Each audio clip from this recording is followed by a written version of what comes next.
Azərbaycanda uğurlu fişinq nisbəti səhv eləmirəmsə 49%-dir. Yəni hər iki cəhddən biri uğurlu olur. Social hacking deyirlər. Zəng eləməklə, yalançı linklər göndərməklə, yalançı SMS göndərməklə çox acınacaqlı vəziyyətdir.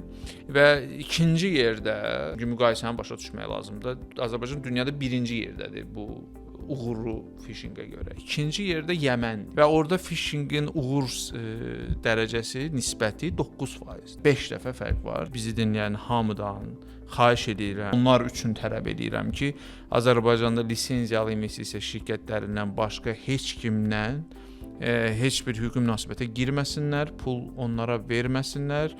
Azərbaycandakı investisiya şirkətlərində sizin hüquqlarınız tam qorunur. Siyahı ilə isə dediyiniz kimi həm assosiasiyanın veb səhifəsində, həm də Mərkəzi Bankın veb səhifəsində tanış ola bilərlər.